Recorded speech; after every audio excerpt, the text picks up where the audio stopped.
Are you dreading going into work tomorrow? But that's what I want to talk about today, because chances are you have a toxic work environment. First, I want to identify what a toxic work environment is. And secondly, I'm going to give you an action plan, a way to survive and even to thrive in the midst of all the chaos. But before that, let me introduce myself. I'm Katrina, and my channel is all about sharing life lessons and helping you grow, helping us grow together with humor and wit and wisdom. My definition of a toxic work environment always has the following three key characteristics: poor communication, lack of support systems, and an excessive amount of competition, otherwise known as backstabbing. So let's dive into poor communication. It doesn't matter whether the poor communication or lack of supplying information is intentional or unintentional. When management fails to communicate expectations clearly or provide constructive feedback, they'll often start gaslighting you and your coworkers into thinking that you're the problem instead of being transparent and acknowledging their lack of clear communication and transparency. A classic example of a lack of support system in the workplace is when your management places you or one of your coworkers in a position and you haven't even received adequate training, or maybe no training even at all, or maybe you're not given the sufficient resources to even do the job in the first place. Another example of lack of support in the workplace is when management is unapproachable or dismissive of your needs and the needs of your fellow coworkers. Unhealthy competition.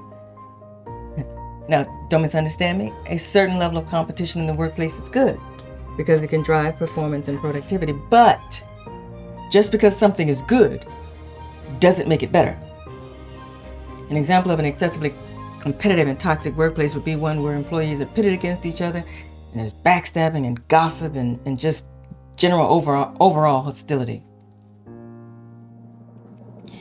So, how to survive a toxic work environment?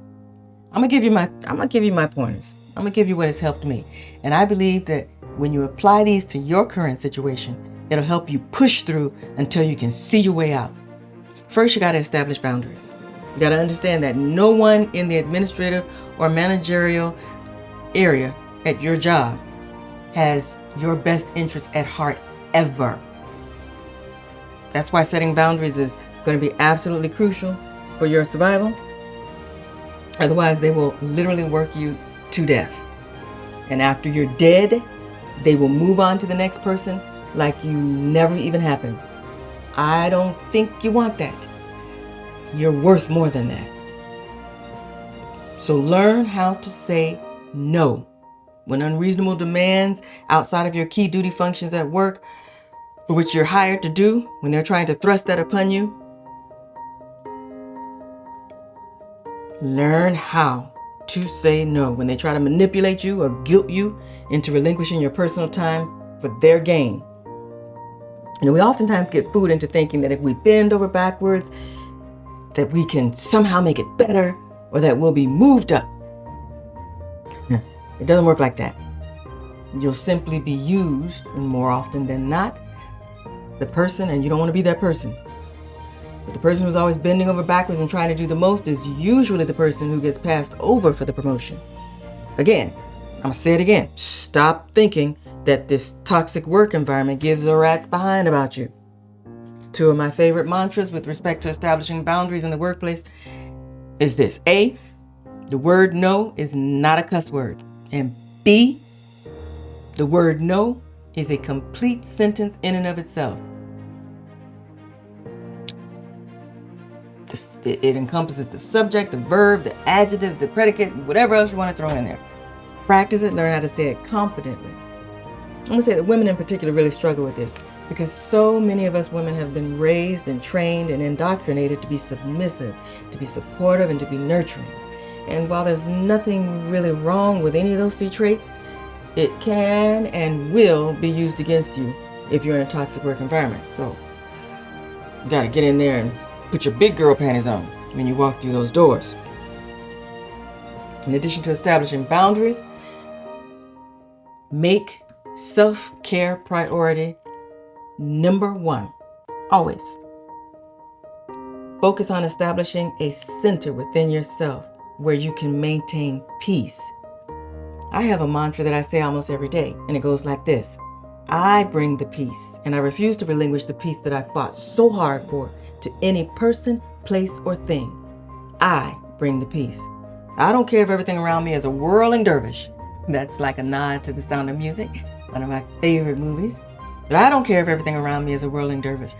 I bring the peace. So whether it's meditation, prayer, yoga, tai chi, whatever works for you, just find an activity that you enjoy so you will engage in it on a regular basis and fortify yourself, fortify your inner man. Establishing a hobby outside of work, completely unrelated to work, will also get you through. That's exactly what I'm doing right now. My job is extremely stressful and the workload is unbelievable and often insurmountable. But I refuse to let it get me down or to cause me to drown mentally. So I was led to set up this YouTube channel. And I cannot begin to tell you how much joy and excitement it has brought me. And it's only been 1 week. My learning curve is super, super steep. And that's okay. I'm here for the ride. So establish those boundaries. Make self-care priority number one. Also, seek out support. A good counselor or a therapist during times like this is invaluable. They can get you through those tough times. They can identify maladaptive ways of thinking that you've established that is compromising your ability to deal with the foolishness at work. You know, the support can also come from family members, from friends, from community groups, from churches, colleagues. Well, preferably colleagues that you don't work with. Remember what I say, you don't have any real friends there. Now, I know that statement sounds harsh and it may hit hard, but there's a whole lot of truth and wisdom in that statement. The best advice that I can give you is to do your work quietly and efficiently, and when the clock says it's time for you to pick up your junk and take your behind home. Rinse and repeat. Lastly, always be working behind the scenes to implement your exit strategy. Be patient, not presumptuous, but be strategic. You're better than that job. Whether they acknowledge that fact or ever appreciate it, it's irrelevant. Look up and out of your present situation because there's always a ram in the bush. That's a reference to the story of Abraham and Isaac in the book of Genesis, Bible. The take-home message from that story is that God always has something better if we just have the courage and the faith to reach out and grab it. Keep your eyes open for those opportunities in business ventures. I'm gonna leave you with some homework. In the comments section, share with me your talent or your skill set that's unappreciated or unrecognized in your current workforce. And then I want you to use that. I want you to use that knowledge that you shared with me as the center of your vision board for success and achievement outside and away from your current working situations. If this was helpful for you, don't forget to like, comment, and subscribe. That's always appreciated. Until next time.